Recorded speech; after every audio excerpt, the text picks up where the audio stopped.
Hello and welcome to the Warrington Scoop podcast. I'm Charles. And I'm Mike. And we're here every month to explore all the brilliant things happening in and around Warrington. Some of you might already know about and some you won't. We want to talk about the people doing great things for our town. While Warrington is predominantly a rugby league town, football is still a big pull in the area. Yes, you're most likely to be a red or a blue, but there's probably a fair amount of yellows amongst you as well. Or maybe your blue is associated with Rylands. And it isn't just men that are involved either. Warrington Town Women FC have been playing in the North West Regional League Division 1 all season and are heading to Stockport County later this month for their County Cup semi-final. So on this episode, I'm chatting to Yellow's defender Helen Dobson to find out more about the club. We've also got our What's On guide for March with a selection of events for you to try out this month. Thanks for listening to Warrington Scoop podcast. Sign up to the newsletter and get events and feel-good news delivered to your email every Monday and Friday, which goes out to thousands of people. Go to warringtonscoop.co.uk now. So, Mike, you went along to the Lunar New Year celebrations in Times Square in February. I did, yeah. Good fun? It was really good. So, wasn't quite sure what to expect. Obviously, knew there's going to be some sort of food and stalls and a sort of dragon dance. And we come in from like Penketh way, so parked just behind the Golden Gates, and like, oh, car park's busy, yeah, quite busy. Walking through town, I was like, okay, town's quite busy. You get to Times Square, oh my God, I've never seen Times Square as busy. People were shoulder to shoulder, couldn't get through people, it was that busy. Wow. Emma really didn't like the queues, because it was the queues, the actual crowd, because it was that busy. Yeah. But it was really good atmosphere. I met a lady called Venus from Warrington Hong Kongers. She showed me around like some of the stalls and the traditions that they do and stuff like that. It was really good, really interesting. And I think next year we almost need a bigger venue, because I heard it took people hours, well not hours, but a long time to get off the main car parks. It was that busy. And some people around Bridgefoot said it was that bad that they actually turned around. So really good for the town. Yeah, really good for the town. I mean, that's at the end of the day, more people in the town centre, more opportunity for the businesses to make money. Yeah, fantastic. Really, really good. There's a really big now community. I mean, the Hong Kongers haven't just suddenly appeared, have they? But it does feel a little bit like they're making themselves more present. 6,000 people we've got roughly, yeah. Wow, really that many? Yeah. I was speaking to him last, yeah. Absolutely brilliant. I mean, this is the thing, isn't it? I mean, I always knew that we had, a good sized population that had come over from Hong Kong and Warrington.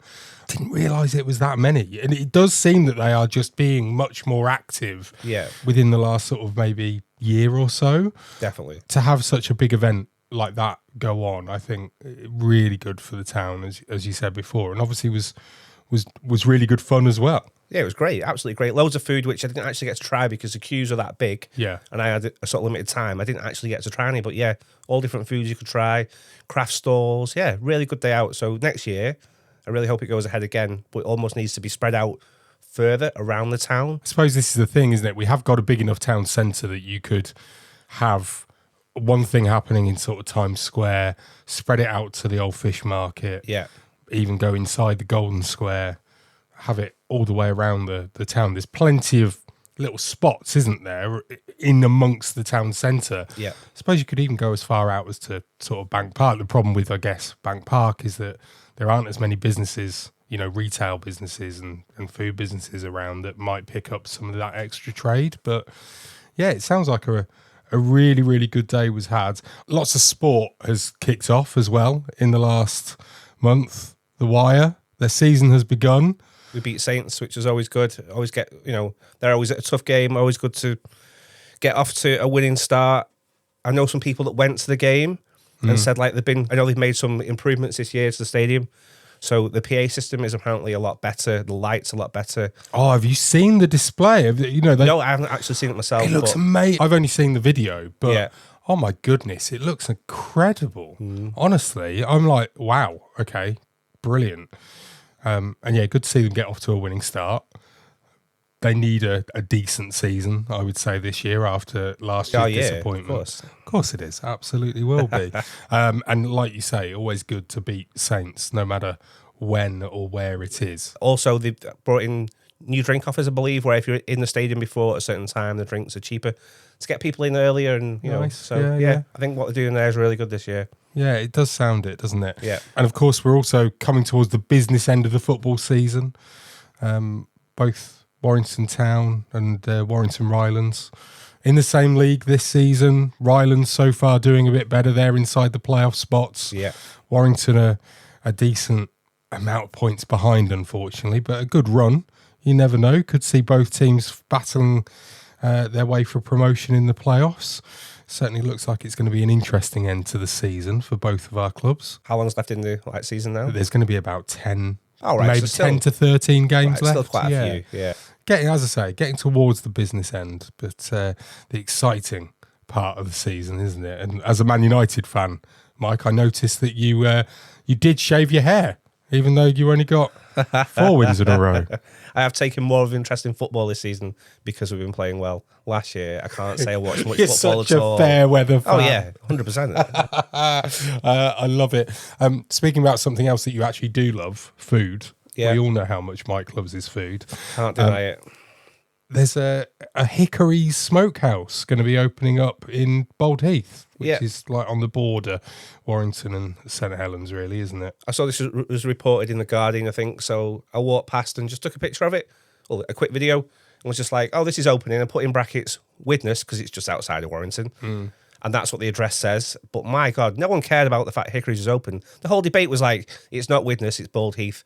It's not Widnes, it's St Helens. No, it's this. And it was like, chill out. It doesn't matter. We're just getting a nice Hickory steakhouse, in my opinion. I think they're quite good. Opening nearby, enjoy it. But the debate on the comments, it was crazy. It got 167,000 views. It's all engagement on Facebook, mate. And it was like, it just didn't make sense. But yeah, you had the same thing with talking about the Ferry Tavern, didn't you? people thought it was Widnes. Yeah, It's like, no, it's not. It's Penketh. But, It's Penketh. Yeah, it's Warrington. But yeah, I've never been to a Hickory Smokehouse. Have you been? too many times. There's one in Chester. Right. Literally every time I go to Chester, let's just go by Hickory's. Yeah, it's good. What's it like? Because I like I say, I don't know. I've never been. Big burgers, hot dogs, pulled pork, beef. What's it called? The one that everyone the Pulled ribs. Ribs. Yeah, I know That what you sort mean. of food. Smoked. Yeah, the sort of stuff where Right, when you yeah. leave, you can't walk properly because you're that full. You're just like, I'm tired. I'm going to bed.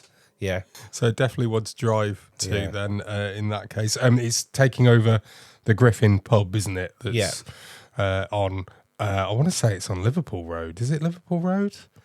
Maybe. I don't know. I think Widnes Road, I think it's called by the time it gets to that By the point. time you get to there, it's Yeah. Widnes Road. Okay, fair enough. Any idea when it's opening? June, apparently. June. Yeah, June, just, July. just in time for those summer barbecues. Oh, it'd be fantastic. Yeah. Are you looking forward to either the new Rugby League season or Hickory Smokehouse coming? Let us know. Send us an email, podcast@warringtonscoop.co.uk. The Warrington Scoop podcast is sponsored by Vibrant Sound Media, Warrington's very own podcast production company. That's the production company behind the Warrington Scoop and my business as well. I work with people and businesses, not just in Warrington, but across the world, to create audio-first podcasts that connect with people in a vibrant and engaging way.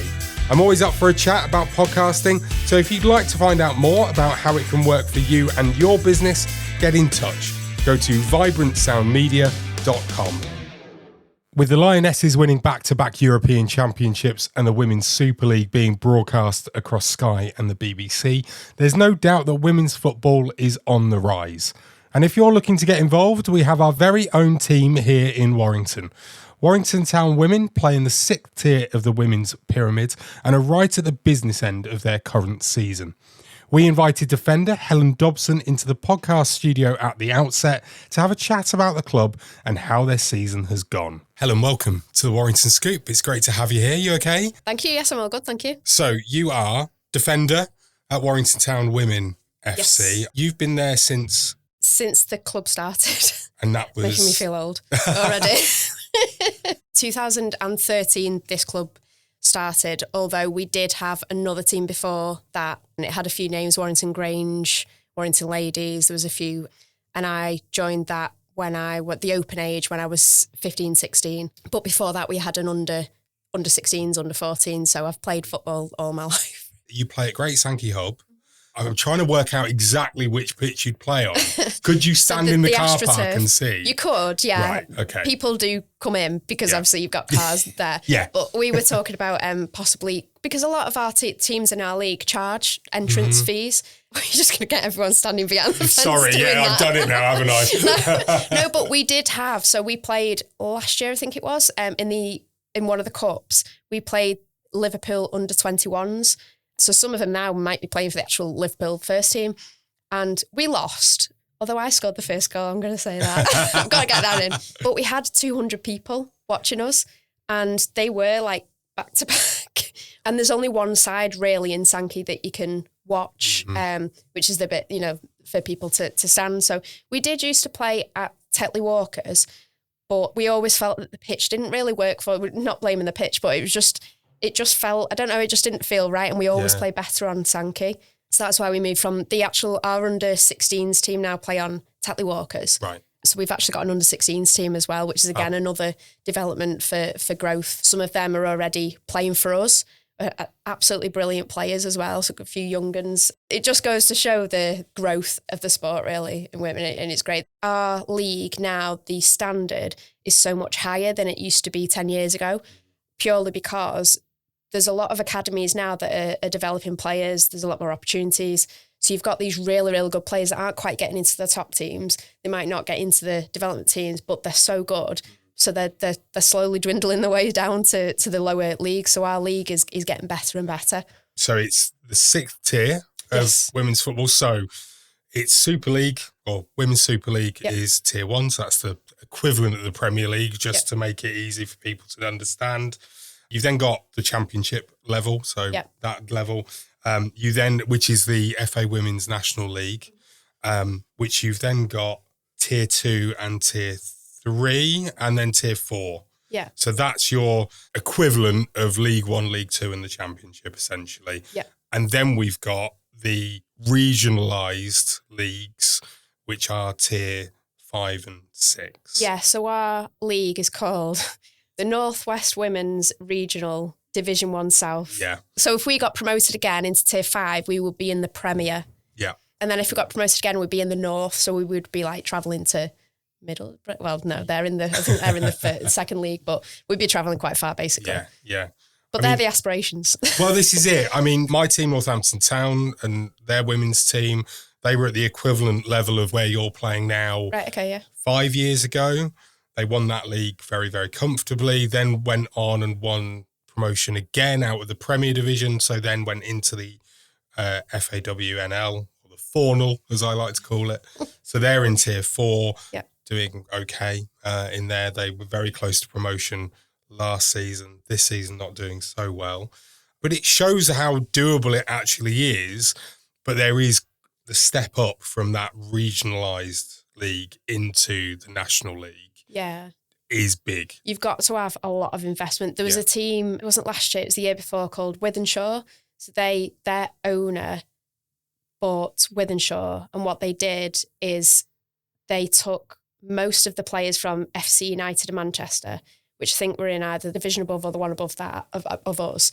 All their players and their manager were promised payment, expenses, everything. Wow. So they started off the league below us, completely trounced everyone in that league, came to ours, completely trounced everyone in that league as well. Done the same in the league above, because they've had its investment. Yeah. If you've got someone in that can come in and throw a load of money at players that are willing to travel far for expenses, for money. Unfortunately, not all clubs have that. Not all teams have that. Eventually, you'd like to think that a lot more teams will be able to invest, but there's just so much that people that clubs offer players now. So when you get teams like that are pumping a load of money into it, then you do unfortunately see. And unfortunately in our league, you only have one that gets promoted as well. So if there's one that's running away with it, you all know you're not going to get promoted. Yeah. So, which is a shame, but. So something you've always wanted to do then? Yes, yeah. Was it a case of you got a ball when you were like just walking? Yeah, and then I used to push a football in a pram rather than a doll, apparently. I've got a few photos of that. My mum and dad remind me of it all the time. But it's my dad. It was my dad, really. He got me into football, and my sister. My sister plays. She's 2 years younger than me, and used to take us on Eagle Sports all the time. And just played anyone that came on the field. We'd challenge them to a game. And I think at that time, because it was a long time ago, a lot of the boys that came on the field were quite surprised that 2 girls can play football. Or 3 of us. There was actually 3 of us girls in our little team. So yeah, I've always played football wherever, really. So seeing as it was your dad, I mean, I'm being very obvious here with this, but who does he support? He supports Middlesbrough. Oh, right. Okay. So I support brainwashed, but I support Middlesbrough. Do you know Which what? at the moment we're doing all right. Yeah, you are. You're doing great. I'm not ashamed of saying it. So football's just in the blood almost with it. You've grown up with it. Did you start out playing at one of the, I don't know what you would call it, sort of the Warrington regional teams, like you got Crossfields, etc.? Again, I'm going to show my age. When I was younger, there wasn't really any girls' teams. There weren't really any girls' teams. The team that I started playing for when I was 9 years old there's a lady called Sylvia Gore. She's no longer with us, unfortunately. She used to be involved in England women's team and Liverpool as well. And she kind of started it up doing a bit of trialling and ended up creating a team. She was there for about 7 or 8 weeks and had to leave for various reasons. And one of the dads took over. Phil Dutton, he was brilliant. And he took us from 9 years old till when we got to open age. And like I said, that was, it had a lot of different names, but we were always, from what I remember, one of, if not the only young girls team at that time, because it was a long time ago. I'm going to say my age now. I'm 42 now, so it was a long time ago. Yeah. And back then, women's football, girls' football wasn't really noticed.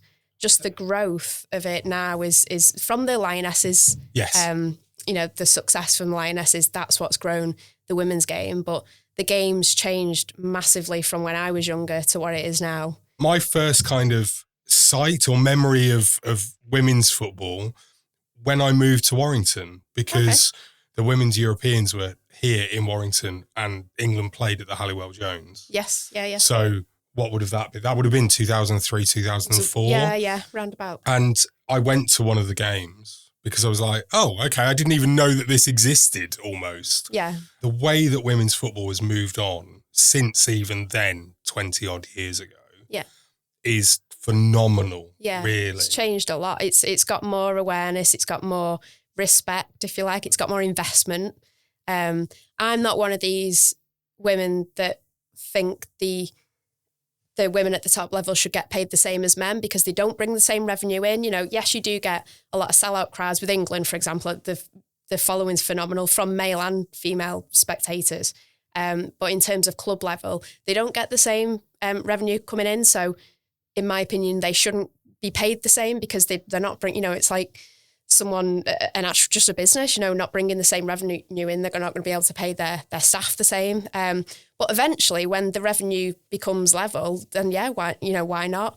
But yeah, there's a lot more investment in terms of sponsorship and TV rights and everything, which is great. That there's a lot of people that are helping out, a lot more awareness about it, being on the TV all the time, all the Super League games are being shown. Obviously, all the England games are being shown. And when England won the Euros for the first time, that just shot the awareness up massively. There's so many girls that joined. You've got a lot of academies now as well around the whole country. They didn't have any academies when I was younger, nothing like that.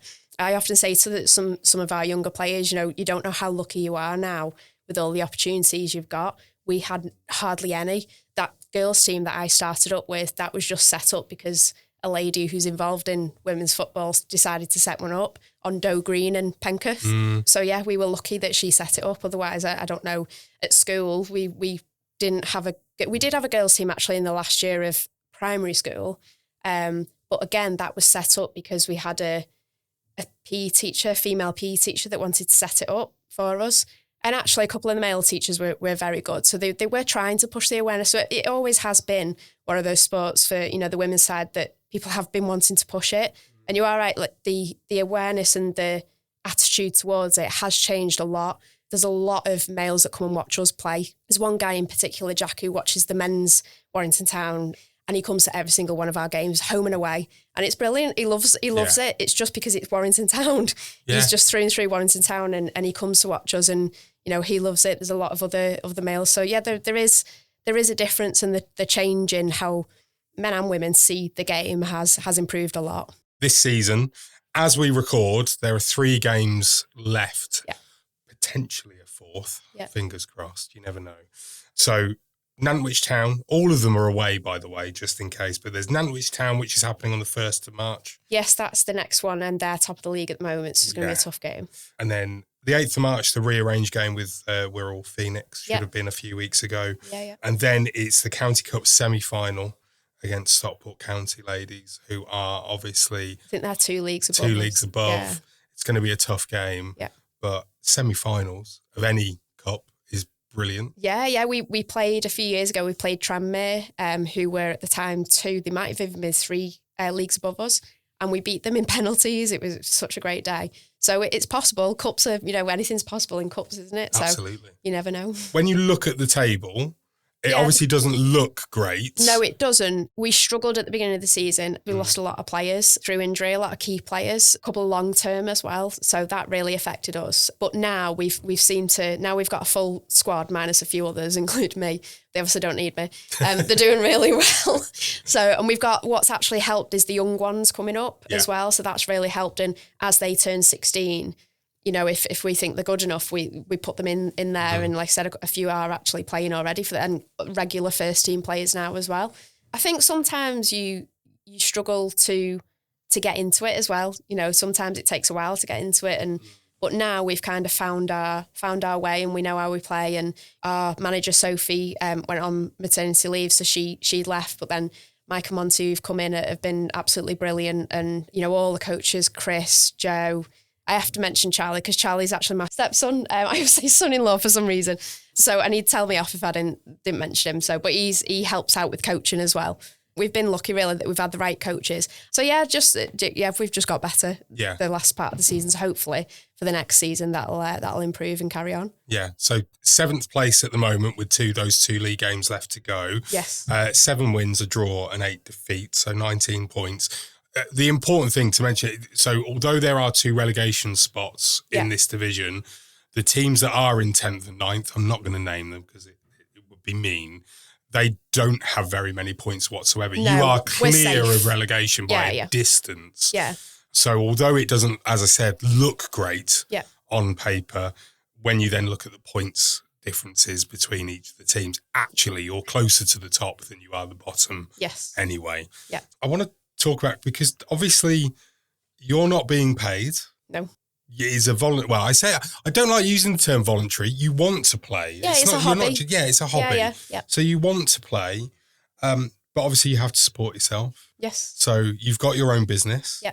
Core Social. So that started in 2022. Yes, It's that's right. Yeah. social media marketing. Yep. Talk to me about that, because obviously I know a little bit about what it is because I make podcasts. That will be kind of part of it, or at least part of promoting podcasts is often with social media marketing. Yeah. That's not all you do, is it? No, our main specialism is the organic social media, we like to call it. So it's the whole day-to-day management of it. It'd be the content creation, the strategy, a lot of agencies don't do the side of community building in terms of proactive engagement and reactive engagement. So there's a lot of work that goes into it. And I was talking to someone the other day about this. A lot of people think that running a social media account is throw a few words up, throw a picture up. Michael will know this. It's not that. There's so much more to it. Even just posting one post, there's things like, might be teaching you something here, I don't know, but the alt text, making sure you've got alt text to any photos because they're all SEO keywords. It's all involved and all included. And there's just so much to it that people don't realise the work that goes into it. And probably the most time consuming bit is the engagement side, the community building. So that's what we do really well. We work with businesses all over, a lot in Warrington.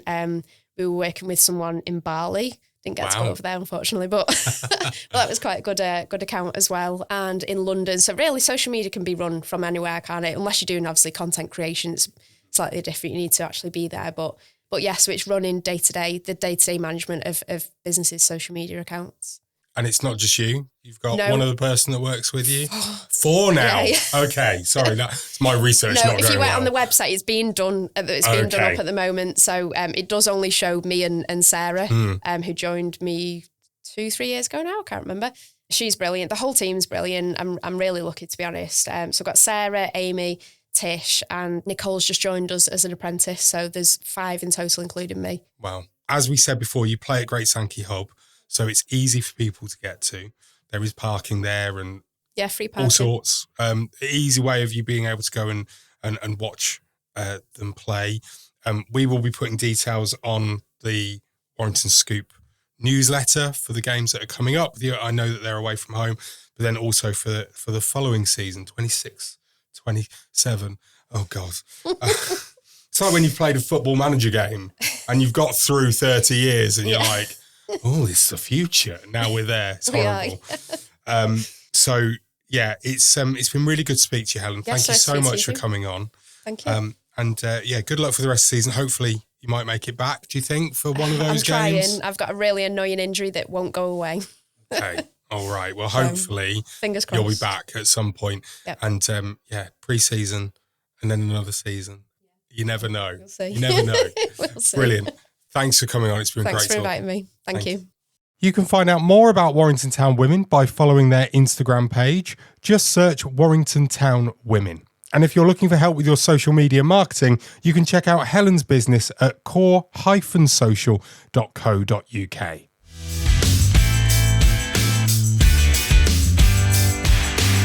Want to know what to do in Warrington this month? We've picked out some of our favourites in our event guide for March. So first off, we've got Gandhi's K-pop Dragon Circus in Warrington. So this is at Halliwell Jones Stadium from the 5th to the 15th of March.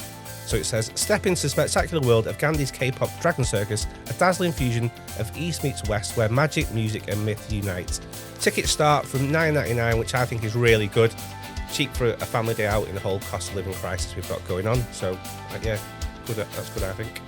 Yeah, on the 6th of March at Empire Warrington, Kerranged, the best of pop, punk and indie. A late night show between 9:30pm and 11pm kicks off, featuring anthems from Linkin Park, Foo Fighters, Green Day and other of my pop punk favourites, which is ideal for elder millennials just like me. It sounds amazing, doesn't it? It really does. Sunday the 8th of March, of course this year all the artisan markets are back as it's starting to get nice weather. So this is the Bents Artisan Market.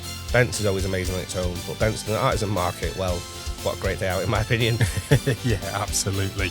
On the 14th of March, the Warrington Wolves travel to Goole to face Goole Vikings in the 4th round of the Betfred Challenge Cup. We've put this in here even though it's an away game because it's always good to support the smaller sides within the sport, and as Warrington fans, if we can go there in numbers, that will definitely help out Goole Vikings. The one thing, Goole Vikings. It's a great name. What a brilliant name. So a lot better, than I would say, than a certain other team with Vikings in their name. Ooh. And then the 27th of March at Walton Hall is a ghost hunt. Ooh. Apparently the whole building's meant to be really haunted. I've heard this in the past. So you can stay overnight from 8pm till 1 in the morning, and you get given ghost detector tools and you can go around and look for ghosts. Hear them, I don't know. But one thing I want to know about that, Mike, is will Yvette Fielding and Derek Akora be there? I don't think so. Oh, and that is your event guide for March. Thanks for listening to the Warrington Scoop. If you've enjoyed this episode, share it with the sports fan in your life. And don't forget to sign up to the newsletter to stay in the know with events happening around Warrington. There's a link in the show notes. If you'd like to have your business or organisation appear on the podcast, send an email to us at podcast@warringtonscoop.co.uk. We'll be back in April with a brand new episode of the Warrington Scoop podcast. Get the scoop.